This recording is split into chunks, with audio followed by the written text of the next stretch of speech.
한번 이름이 나왔다 아니야?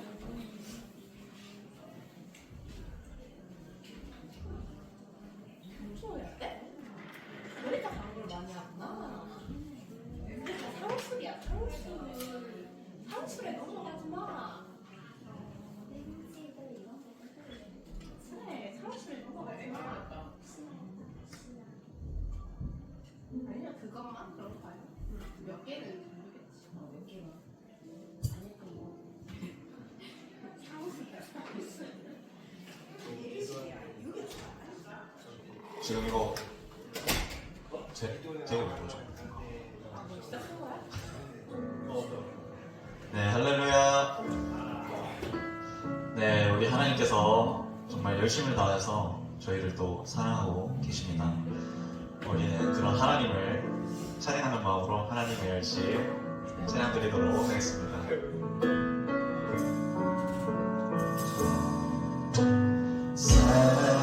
사랑하는 내 딸아, 너의 작은도 내게 귀하다. 너와 함께 걸어가는 모든 시간이 내게 힘이라.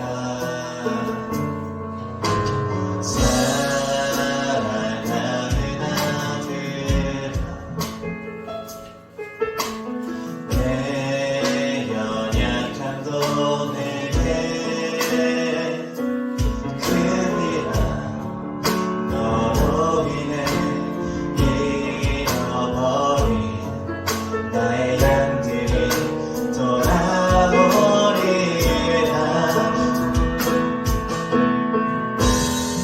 조금 느린 듯해도 기다려주겠니? 조금 더딘 듯해도 믿어줄 수 있니? 네가 가는 그 길 절대 헛되지 않으니 나와 함께 가자. 앞이 보이지 않아도 나아가주겠니? 이해되지 않아도 사랑해주겠니? 너의 눈물의 기도 잊지 않고 있으니 나의 양심으로 이루리라. 우리 다 함께 다시 한번 찬양하겠습니다. 사랑하는 내 딸아, 사랑하는 내 딸아, 너의 작은도 내게 귀하다. 너와 함께 걸어가는 모든 시간이 내게 힘이라. 사랑하는 아들, 내 연약함도 내게 큽니다. 너로 인해 잃어버린 나의 양들이 돌아오리라. 조금 느린 듯해도 기다려주겠니? 조금 더딘 듯해도 믿어줄 수 있니? 네가 가는 그 길 절대 헛되지 않으니 나와 함께 가자. 앞이 보이지 않아도 나아가주겠니? 이해되지 않아도 사랑해주겠니?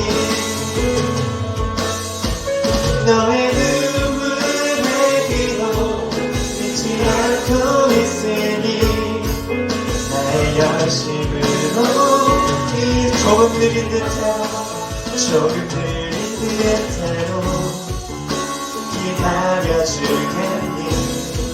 조금 떨린 듯해도 믿어줄 수 있니. 네가 가는 길 절대 헛되지 않으니 나와 함께 가자. 아니고 이제 안하고 나가면 주겠니. 이래 되지 않아도 사랑해주겠니. 너의 눈물의 기도 잊지 않고 있으니 나의 열심으로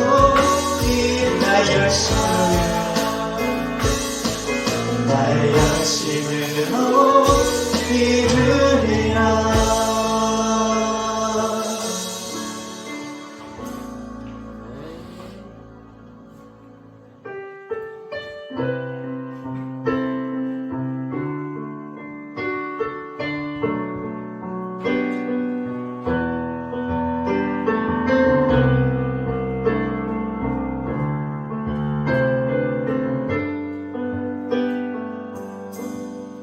흐르는 시간이 한숨만 남기고 반복된 실패 속 지쳐갈 때 내 맘의 소망이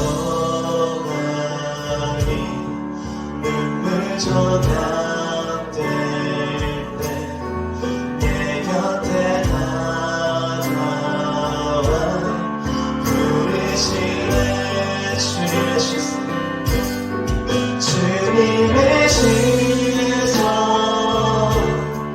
나를 비추시고 산천한 내 맘 만지시네.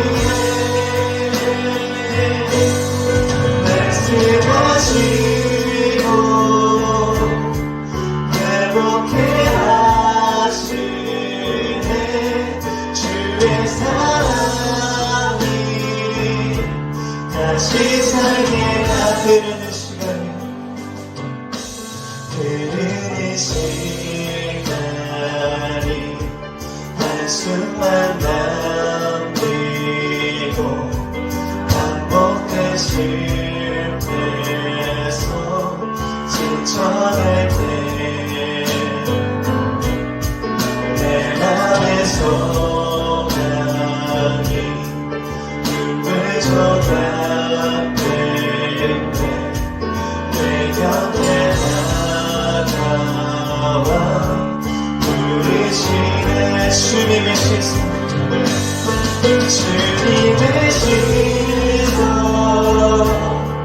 나를 비추시고 산천한 내 맘 만지시네. 말씀하시고 회복해 하시네. 주의 사랑이 다시 살게. 주님의 시선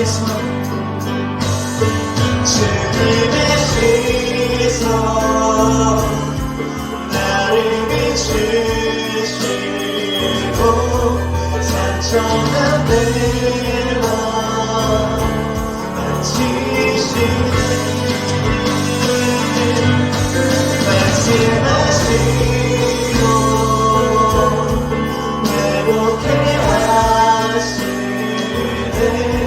주의 사랑이 다시 살게 하시네.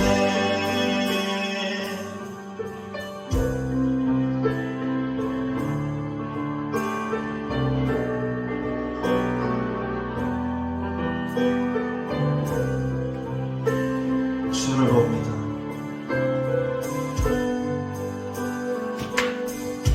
주를 봅니다. 주님 이곳에서 주를 봅니다. 지금 이곳에서 주를 봅니다. 지금 이곳에서 주를 봅니다. 지금 이곳에서 주를 봅니다. 주를 봅니다. 지금 이곳에서 주를 봅니다. 지금 이곳에서 주를 봅니다.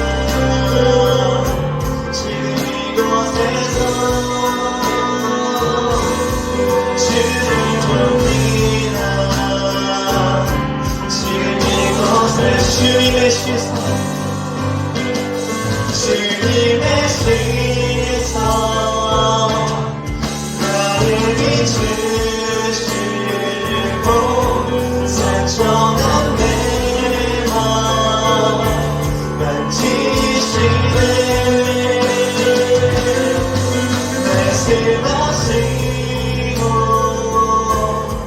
회복해 하시네 주의 사랑이 다시 살게 주님의 시선 주님의 시선 나를 비추시고 산천한 내 맘 만지시네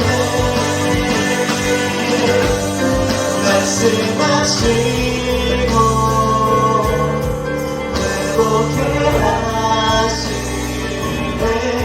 주의 사랑이 다시 살게 하시네.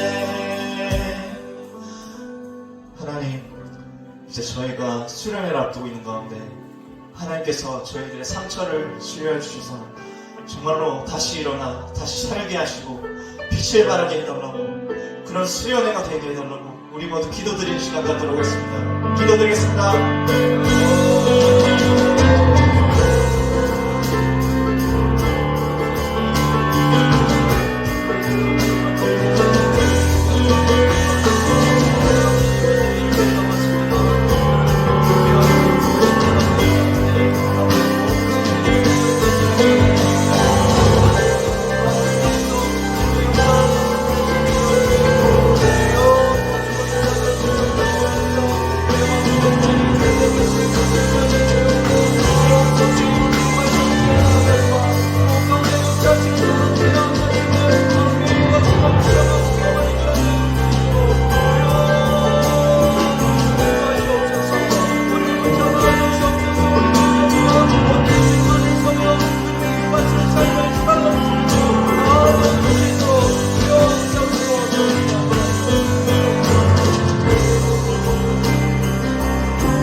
기도드리겠습니다.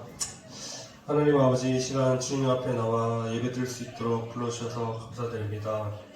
지난 한 주간도 하나님 말씀에 순종하지 못하고 세상 정욕 따라 살았던 죄를 이 시간에 회개합니다. 성령 충만으로 살지 못했음을 회개하니 예수 그리스도의 거룩한 보혈로 살아갈 수 있도록 도와주시옵소서. 하나님 아버지, 이제 다음 주면 저희 청년부가 이제 수련회를 진행하게 됩니다. 아버지 하나님, 그 수련을 하기 전에 저희들의 마음부터 주님께서 붙잡아 주시옵시고, 이 자리 둘러보면 그 아직까지 오지 못한 사람들 너무나 많은데, 오지 못한 자들도 이제 수련회 때 다 같이 나와서 주님께 예배드리고 은혜 받을 수 있는 그런 저희 청년부가 될 수 있도록 주님 아버지 도와주시옵소서. 하나님 아버지, 오늘 말씀 전해주실 목사님께 은혜 내려주시고 그 말씀 통해 변화된 삶을 살아갈 수 있는 저희 청년부 될 수 있도록 도와주시옵소서. 이 모든 말씀 예수님 이름으로 기도드립니다. 아멘.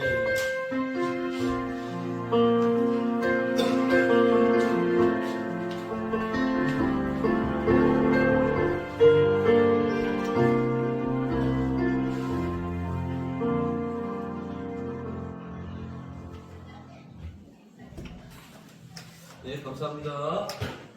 같이 하나님 말씀 보시겠습니다. 말씀은 사도행전 18장 1절부터 4절까지 말씀입니다. 사도행전 18장 1절부터 4절까지 말씀. 짧은 말씀이니까 목소리로 같이 읽도록 할게요. 찾아주시면 좋을 것 같고요. 사도행전 18장 1절부터 4절까지 말씀입니다.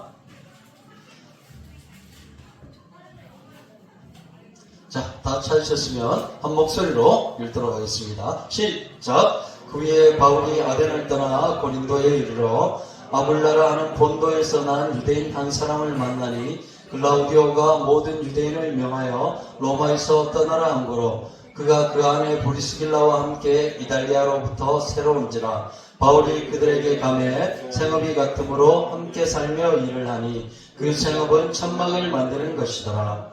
안식일마다 바울이 회당에서 강론하고 유대인과 헬라인을 권면하니라. 아멘. 네, 감사합니다. 우리 옆에 계신 분들과 인사 한번 나눌까요? 반갑습니다. 사랑합니다. 보고 싶었습니다. 네, 보고 싶었죠? 근성을 하지 말고 마음을 담아서 좀 했으면 좋을 것 같아요. 마음을 담아서 한 거죠? 네, 그래요.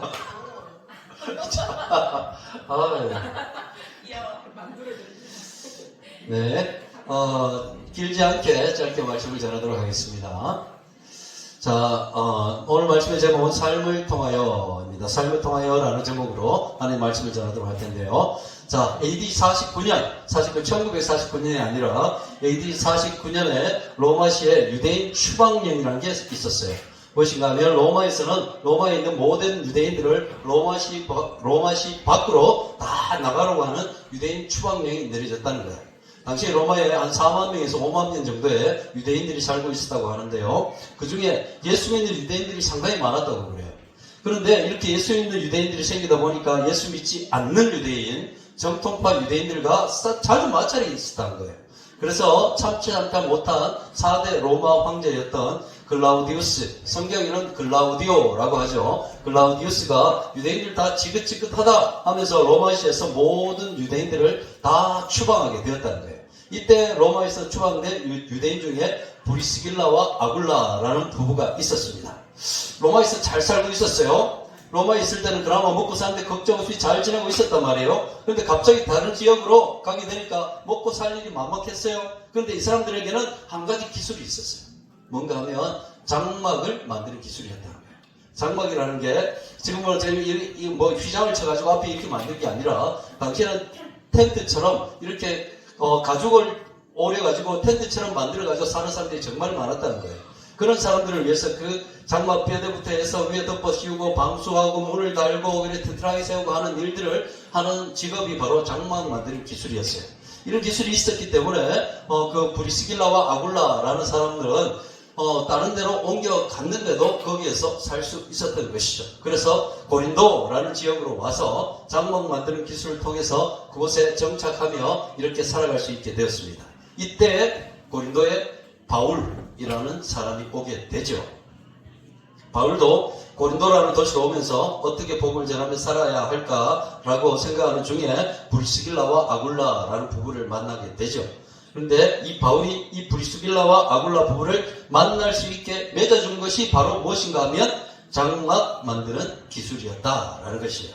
우리 다시 한번 1절에서 3절을 읽어보도록 하겠습니다. 다시 한번 1절에서 3절. 자, 시작! 그 후에 바울이 아덴을 떠나 고린도에 이르러 아굴라라 하는 본도에서 난 유대인 한 사람을 만나니 글라우디오가 모든 유대인을 명하여 로마에서 떠나라 한 거로 그가 그 안에 브리스길라와 함께 이달리아로부터 새로 온지라. 바울이 그들에게 감해 생업이 같으므로 함께 살며 일을 하니 그 생업은 천막을 만드는 것이더라. 이렇게 기록하고 있습니다. 다들 잘 알다시피 성경에서 이방 선교의 주역이라고 하는 사람은 바로 누군가요? 사도 바울이죠. 그리고 사도 바울은 선교만 다닌 사람이 아니라 직업을 가지고 그것을 통해서 일을 해서 그것을 통해서 선교했다라는 것 정도는 우리가 다들 한 번씩은 들어봤을 거라고 생각을 합니다. 그런데 많은 사람들이 좀 잘못 생각하는 것이 있는데 무엇인가 하면 사도 바울이 생업을 가지고 일을 했던 것은 아주 잠시였다. 잠시 잠깐 그렇게 했다. 다른 곳에 갔을 때는 그렇게 하지 않았다라는 거예요. 그런데 정말 그런가? 우리 한번 말씀을 통해서 살펴보도록 하겠습니다. 자, 사도 바울 당시에 사도 바울과 선교팀은 재정적인 후원이 아무것도 없었어요. 그러다 보니까 당연히 현지에 가게 되면 복음을 전하고 그 복음을 전한 사람들 집에 들어가서 그 사람들과 같이 살거나 안 그러면 그 사람들이 주는 그러한 음식을 먹으면서 그렇게 먹고 자는 걸 해결해야 했습니다. 그런데 고린도나 에베소처럼 1년 6개월, 2년 뭐 이 정도 머물러야 하는 지역으로 가게 되면 그게 다르다는 거예요. 복음을 전하는 사람들 집에 거하는 것도 어느 정도 있다 보면 왜 그 사람들 자꾸 눈치를 주게 될 거고 그 사람들에게 폐를 끼치게 된단 말이에요. 그래서 사도 바울이 이런 말을 했습니다. 우리 같이 한번 읽어보도록 할까요? 시작. 형제들아, 우리의 수고와 애쓴 것을 너희가 기억하리니 너희 아무에게도 폐를 끼치지 아니하려고 밤낮으로 일하면서 너희에게 하나님의 복음을 전하였노라. 이렇게 말하고 있어요. 밤낮으로 일을 하면서 그렇게 복음을 전했다라고 말하고 있죠. 왜 그렇게 했냐? 복음 전하는 사람들에게 폐를 끼치지 않기 위해서 그렇게 했다라고 말하고 있습니다. 그리고 폐를 끼치지 않기 위해서 밤낮으로 일했다 이렇게 말하고 있어요. 낮으로 일했다 뭐 말하는 거는 뭐 그럴 수도 있지 생각할 수 있겠지만 밤낮으로 일했다라고 그렇게 말하고 있어요. 우리가 생각하기에 사도 바울처럼 선교를 위해서 복음을 위해서 그렇게 살았던 사람들은 하루 종일 복음 전하는 일만 매달리면서 그렇게 살았을 것이다 라고 생각할 수 있는데 사도 바울은 밤낮으로 일을 하면서 그러면서 복음을 전한 사람이었다는 거예요. 그래서 사도 바울이 주로 복음을 전했던 곳도 유대인들이 많이 모여있는 회당이었습니다. 그럴 수밖에 없던 것이 유대인들은 언제 쉬죠? 일주일 중에 언제 쉬어요? 유대인들이 쉬는 날 토요일이죠. 토요일 안식일에 쉬는 거예요. 그러다 보니까 사도 바울도 유대인이어서 안식일을 지켜야 했기 때문에 그날은 일을 할 수가 없습니다. 그래서 일을 안 하는 대신 사도 바울은 회당에 들어가서 복음을 전했다는 거예요. 3절을 다시 한번 보겠습니다. 3절. 자, 같이 읽겠습니다. 생업이 같으므로 함께 살며 일을 하니 그 생업은 천막을 만드는 것이더라 하겠습니다. 생업이라는 말은 그냥 잠시 알바처럼 잠시 일할 때 쓰는 말이 아니죠. 생업이라는 말은 그 일을 직업으로 삼았다는 거예요. 직업으로. 또 함께 살며 일을 하니 그랬어요. 함께 살며 일을 하니. 일을 하니라는 말도 이 시제를 찾아보니까 미완료 시제. 미완료. 한 번 하고 끝낸 것이 아니라 계속해서 그 일을 했다는 거예요. 계속해서. 생업으로 그 일을 계속했다라는 말이에요. 사도 바울은 선교 현장을 다닐 때 복음을 전하는 사람들을 통해서 먹고 살았던 것이 아니라 자기의 직업을 가지고 그리고 그것으로 돈을 벌어서 그러면서 복음을 전했다라는 것을 말해주고 있습니다. 그런데 사도 바울이 이 생업이라고 할 수 있는 장막 만드는 기술, 장막 만드는 천막을 만드는 것, 장막 만드는 것, 이걸 언제 배웠을까요? 사도 바울이. 이 기술을 언제 배웠을까? 우리가 알다시피 사도 바울이라는 사람은 어떤 사람이에요? 엘리트 중에 엘리트야. 고위 공무원으로 있던 사람이에요. 사내들인 공회는 우리나라의 국회의원처럼, 우리나라의 국회의원은 몇 명이에요, 지금? 300명이죠, 300명. 자, 비례대표까지 합쳐 300명입니다. 300명 정도 되는 우리나라의 최고 뛰어난 사람들 국회의원을 쓴단 말이에요. 자, 사내들인 공회라는 것은 유대인들 중에 가장 뛰어난 사람들 72명을 세워가지고 그 공회를 만드는 거예요. 거기에 사내들인 공회 회원이었던 사람이 바로 사도 바울이에요. 사도 바울. 정말 엘리트 중에 엘리트였어요. 그리고 가말리엘 문화라는 건 지금으로 말하면 서울대학교랑 비슷한 데야. 자리가 자꾸 잠이 살살 오네. 그래서 그 가말리엘 문화에서 배웠단 말이야. 그렇다면 그때 사람들은 어떻게 생각했냐? 야, 저 사람 서울대학교 다닐 사람이네 라고 생각했다는 거야. 가말리엘 문화에서 배우는 동안은 참 서울대학교 다니는 애 이렇게 생각했다는 거예요. 그 정도로 정말 엘리트 중에 엘리트였는데 이 엘리트였던 사도 바울이 언제 천막 만들 기술을 배웠을까? 언제? 집에서 배웠지. 그렇죠. 물론 집에서 배웠죠. 자, 유대인들의 지혜를 여기서 배우게 되는데 유대인들은 어려서부터 12살 될 때까지 3살부터 12살 될 때까지 성경 모세오경을 달달달달달 외우게 합니다. 완전히 막. 12살 될 때 시험을 쳐가지고 다 못외웠다 그러면 이 시험을 통과시켜주지 않아서 성인으로 인정해주지 않는 거예요. 13살부터 유대인들은 성인으로 인정을 해줍니다. 예. 상투를 튄다 그러죠. 우리는 머리를 장가가면 성인으로 인정해주지. 이제 좀 있으면 이 어른이 될 사람들이 있고 아직도 애들인 사람이 있어요. 지금 어른인 사람이 있고. 자, 유대인들은 13살 때부터 어른으로 인정을 해주는 거야. 성인으로 인정을 해준 거예요. 근데 그걸 성인이 되기 전에 시험을 쳐야 돼요. 돼. 그 시험이 뭔가 하면 모세 오경을 다 외우는 시험이에요. 근데 12살 때 되어서 그 시험을 통과를 못하면 성인으로 인정해 주잖아. 1년을 더 공부해서 내년에 다시 시험 쳐. 내년에 13살 때도 애가 돼. 14살 때도 통과 못하고 아직도 애인 거야. 어른으로 인정을 해주지 않아요. 그랬던 유대인들인데 그 유대인들이 성경만 그렇게 가르치고 있던 유대인들인데 이 유대인들은 어떤 게 있었는가 하면 어려서부터 한 가지의 기술을 배우고 있다는 거예요. 애들 때부터. 왜 그렇게 했냐? 성경만 통해가지고 세상에 못 살아간다는 거예요. 성경은 그렇게 머릿속은 진짜 하나님을 향한 지혜로 하나님이 주신 대로 가득하지만은 그것만으로 세상을 살아가는데 약할 수 있다라는 거죠. 그래서 어려서부터 기술을 가르쳐가지고 그 기술을 정말 제대로 익히게 해가지고 세상에 나갔을 때 성경만으로 살아가기 힘들 때 그 기술로 먹고 살 수 있도록 그렇게 했던 것이죠. 이것이 유대인들의 지혜라고 할 수 있어요. 여러분들도 나중에 결혼을 해가지고 이제 애들을 낳게 되고 그렇게 되면 애들한테 공부만 하라, 공부 이빨 해라, 제발 공부 좀 해라 라고 가르치는 것, 그건 좀 무리가 있을 수 있는 거예요. 너희가 세상에 나와서 그걸로 통해가지고 살아가지 못할 때 한 가지 기술이라도 기술을 익혀라. 그걸로 통해가지고 세상에서 쓰러지지 않고 넘어지지 않고 갈 수 있다라는 것을 계속해서 가르칠 수 있어야 된다는 거죠. 이것이 유대인들의 지혜라고 할 수 있어요. 사도 바울이 어려서부터 그렇게 배웠다는 거예요. 일찌감치 그렇게 배웠어. 그래서 선교지를 갈 때 그 장막 만드는 기술을 유용하게 사용해가지고 복음을 전하면서 그렇게 살았던 것입니다. 물론 모든 선교지에서 다 그렇게 하지는 않았을 것이에요. 그런데 기간이 오래 걸리는 고린도 1년 반, 그리고 에베소는 2년 정도 있었다고 했는데 그렇게 오래 걸리는 선교지를 갔을 때는 어느 곳에서나 사도 바울은 일을 하면서 복음을 전했다라는 것이 성경에 기록되어 있다는 거예요. 한 군데만 더 찾아볼까요? 사도행전 19장에 에베소에 갔을 때 나오는 말씀이 있습니다. 사도행전 19장 11절에서 12절 말씀.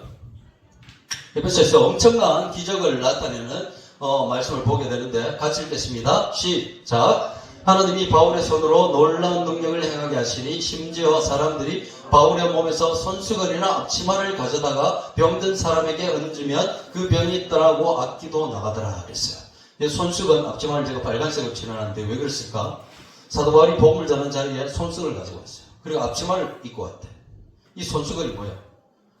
눈물 흘리는 사람들 눈물 닦아주기 위한 손수건인가요? 앞치마는 바울이 요리를 잘했기 때문에 앞치마를 입고 왔을까?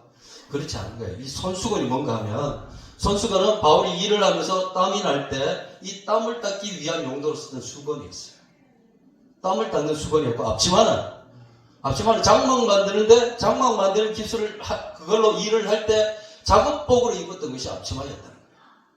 사도 바울은 자기가 복음 전하는 그 자리에 갔을 때도 이 손수건을 목에 두르고 그리고 앞치마를 입고 그렇게 가가지고 거기에서 복음을 전했는데도 그렇게 헐만 차림으로 갔지만 그것에 하나님이 함께 하시니까 저런 기적의 역사가 일어났다는 거죠. 사도 바울이 저렇게 일을 하면서 그렇게 살아갔던 사람이었습니다. 자, 이렇게 성경 여러 군데에서 복음을 전하는 사람들이 일을 하면서 일을 통해 재정적인 부분들을 채워가면서 그렇게 복음을 전했다는 것을 알 수가 있습니다. 특히 오늘 우리가 읽은 본문 말씀을 자세히 살펴보면 사도 바울은 자신이 가진 기술을 전적으로 사용해서 그것으로 돈을 벌고 그렇게 해서 복음을 전하며 살았다는 것을 정말 자세하게 기록해 주고 있죠. 그런데 여기에서 우리가 중요하게 봐야 될 것은 돈을 벌었다라는 것보다 더 중요한 것이 있어요. 그걸 놓치지 말아야 된다는 거예요. 그것은 사도 바울은 돈을 버는 것 자체가 목적이 아니었다는 거예요. 사도 바울은 돈을 많이 벌어서 그것으로 좋은 집 사고 좋은 차 사고 그렇게 하지 않았다는 거예요. 돈을 벌어서 그것을 전적으로 선교를 위해서 복음을 위해서 다 사용했다는 것이죠. 그래서 가는 곳곳마다 일을 해야 했습니다. 왜 그러냐? 벌었으면 그것을 복음을 위해서 다 사용했기 때문에 가는 곳곳마다 일을 했어야 되는 것이죠. 이런 사도 바울의 삶을 우리가 한번 돌아볼 필요가 있다는 것이에요. 사도 바울은 돈을 버는 것 자체가 목적이 아니었습니다. 우리도 또한 그렇죠. 예수 믿는 우리 예수 믿는 사람들이 직장을 다니고 월급을 받고 돈을 벌고 그렇게 하는 목적이 이 땅에서 좋은 집 사고 좋은 차 사고 남들보다 더 좋은 환경에서 그렇게 살아가는 그런 삶을 위한 것이 아니다라는 것이에요. 전에도 제가 한번 여러분들에게 말한 적이 있는 것 같은데 예수 믿는 우리가 정당하게 떳떳하게 돈을 벌어서 행복한 가정을 이루어 가는 것이 잘못된 것일까요? 어떻게 생각합니까? 예수 믿는 우리가 정당하게 떳떳하게 돈을 벌어서 행복한 가정을 이루고 살아가는 것, 그것이 잘못된 것일까? 아니죠. 절대 그렇지 않죠. 예수 믿는 우리도 사랑하는 사람과 결혼해서 좋은 집에 살고 좋은 차도 사고 행복하게 가정을 이루어서 그렇게 정말 가정이 작은 천국인 것처럼 그렇게 살아갈 자유와 권리가 있다는 것이에요.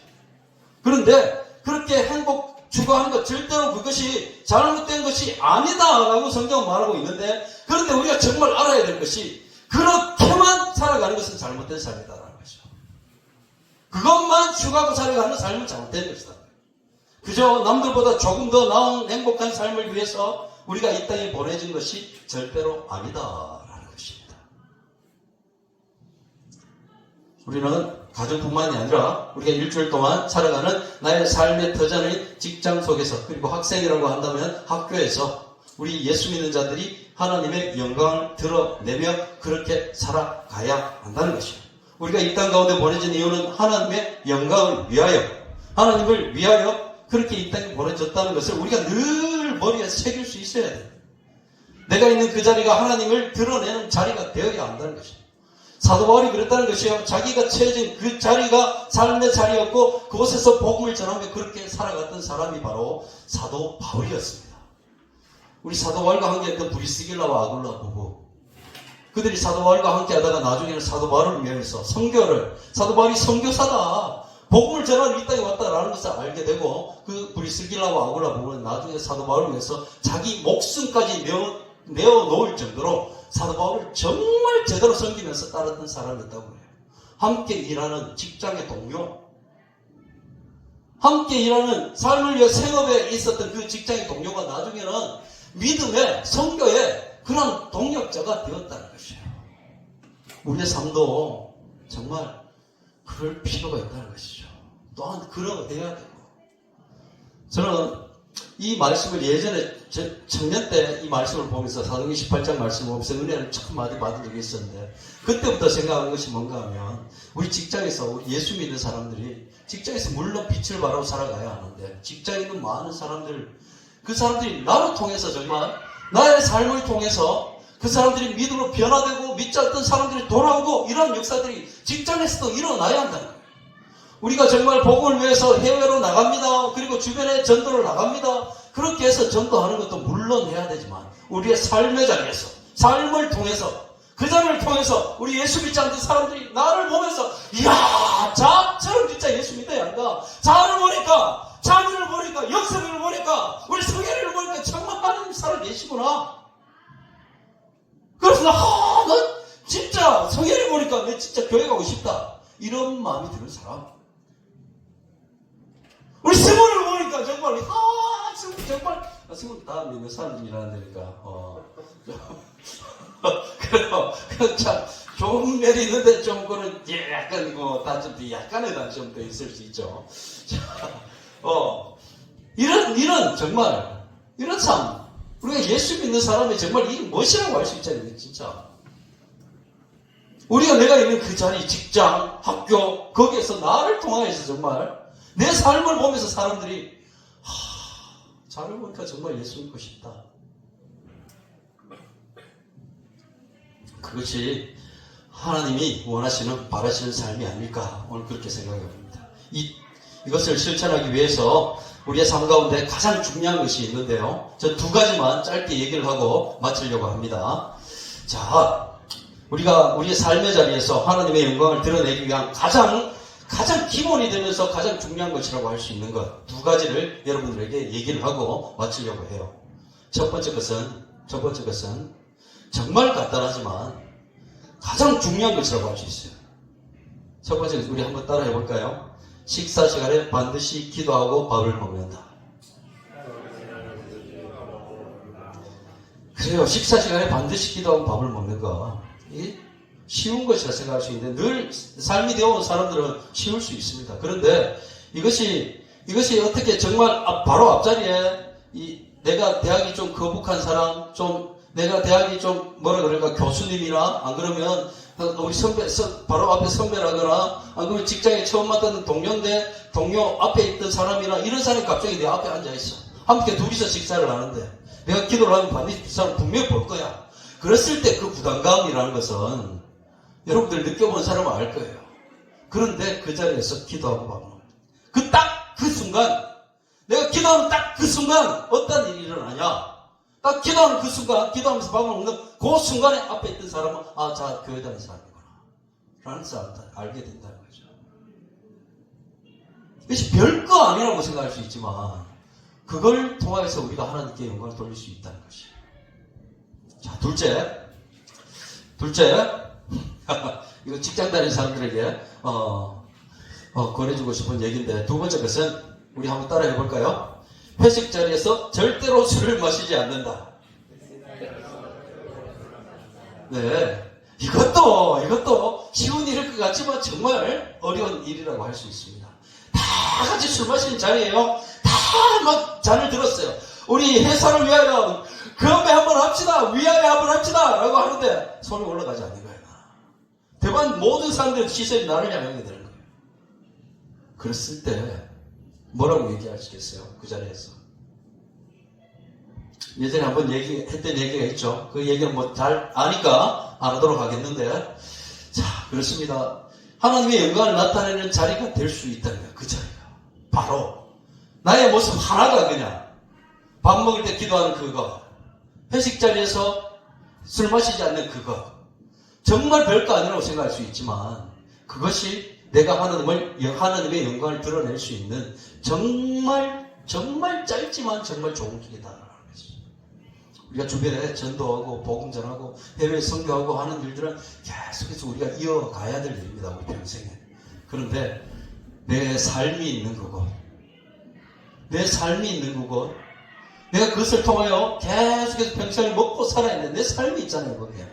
그 자리에서 하나님의 영광을 드러내는 것.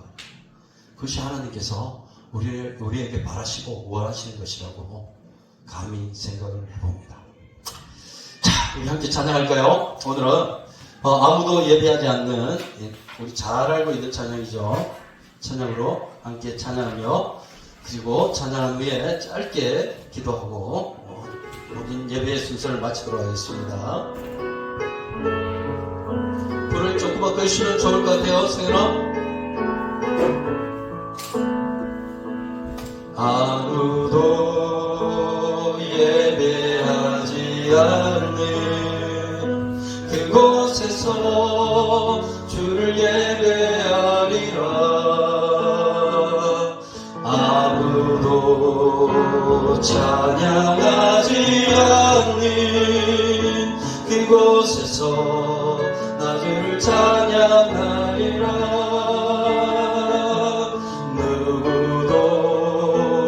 헌신하지 않는 그곳에서 주께 헌신하리라. 누구도 증거하지 않는 그곳에서 나 주를 증거하리라.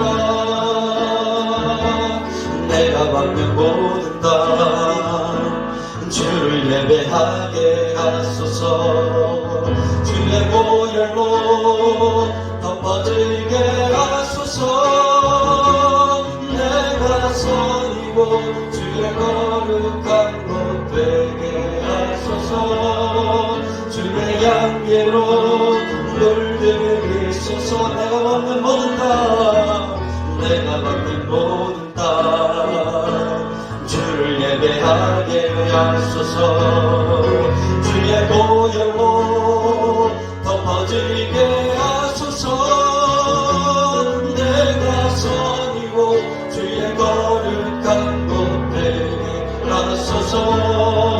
주의 향기로 물들게. 우리 한 번만 더. 내가 받는 모든 땅 주를 예배하게 하소서.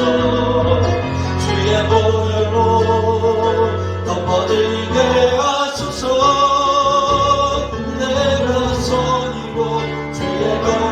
거룩한 것 되게 하소서. 주의 향기로 물들이소서. 아멘. 이 시간에 함께 오늘도 선포된 말씀들을 기억하면서 기도하는 시간을 갖도록 하겠습니다.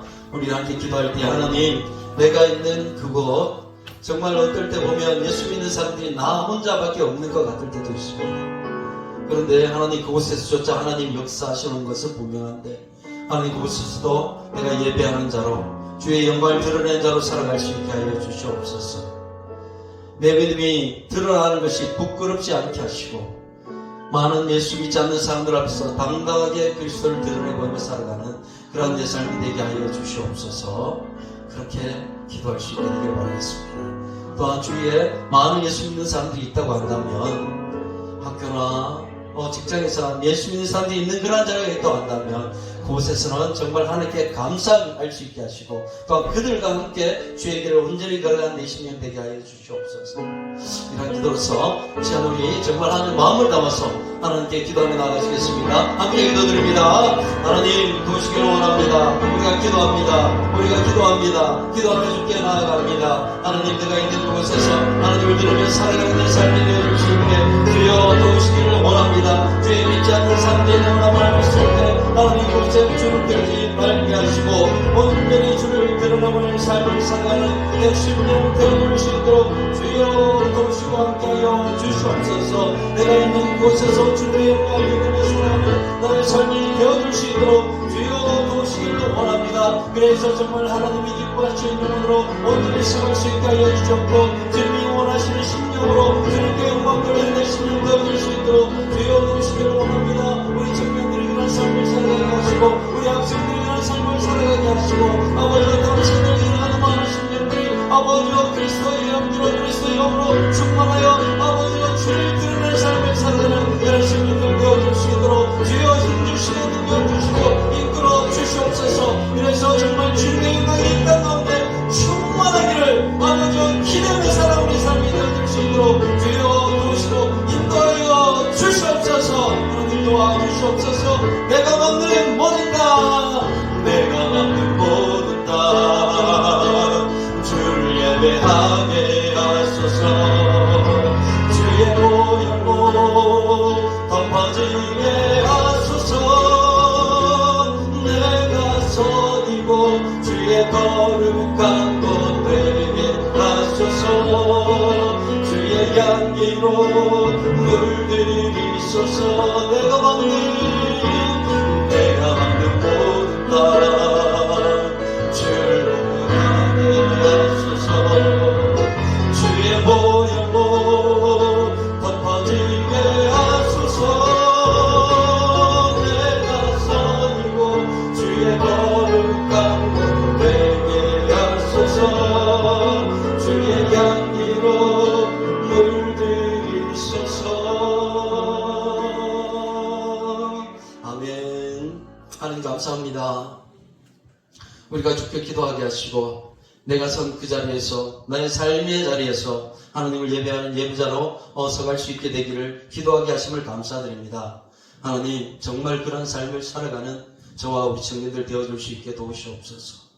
우리가 있는 그곳이 정말 예수 믿는 사람들이 너무나 없는 척박한 곳이라 할지라도 그곳에서 주를 높이며 예배하는 자로, 예배자로 서갈 수 있는 우리 삶이 되어줄 수 있도록 도우시기를 원합니다. 교회를 벗어나면 어느 순간 연약해지고 약해지는 우리의 모습들을 바라봅니다. 교회 안에 있을 때는 정말 믿음 충만하고 성령 충만한 자로 서가는 것 같지만 세상 속에서 주눅 들어버리는 나의 모습들을 바라볼 때가 많이 있습니다. 하나님, 그럴 때마다 성령으로 인도하여 주시옵소서. 이끌어 주시옵소서. 주의 영광을 드러내는 삶을 살아가게 하시고, 예배자로, 예배드리는 자로 아버지 그 자리에 설 수 있는 우리 심령들, 우리 청년들, 제가 또한 되어줄 수 있도록 주여 도우시고 인도해 주시옵소서. 늘 주의 말씀이 생각나게 하시고 성령께서 이끄시는 이끄심을 경험하는 삶이 되어줄 수 있도록 우리 삶의 자리에 오셔서 역사하여 주시옵소서. 오늘도 우리 예배 가운데 함께 하신 하나님 감사드리며 거룩하신 예수님 이름으로 기도드립니다. 아멘. 우리 주 예수 그리스도의 십자가 보혈의 은혜와 아버지 하나님의 한량하는 사랑하심과 성령 하나님의 감화 감동 역사에 논내주 축복하심이 오늘 또 예배 가운데 하나님을 바라보기를 원하며 또한 내가 있는 그 자리에서 정말 주의 영광을 드러내기를 위하여 살아가기를 다짐하며 돌아가는 모든 신령들 가운데 그들 가정 위에 직장 위에 사업장 위에 학교 위에 만나는 모든 사람들 위에 이제로부터 영원까지 함께 있을지어다. 아멘.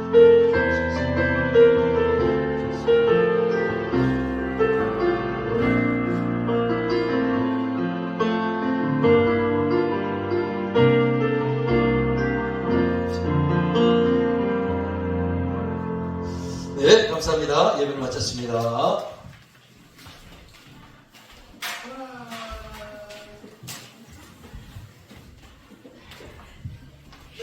네, 공지 드릴 거 있어가지고 잠시만 공지 드릴게요.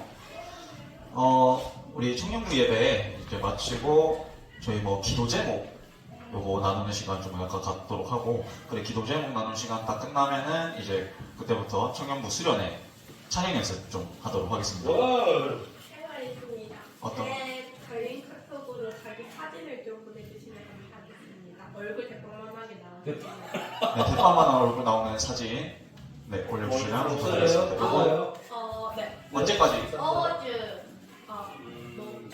최대한 빨리. 최대한 빨리? 안 주시면 제가 아무거나 씁니다. 아, 어떨지 아무거나. 모릅니다. 아, 오케이, 네, 알겠습니다. 네, 그리고 청년부 수련회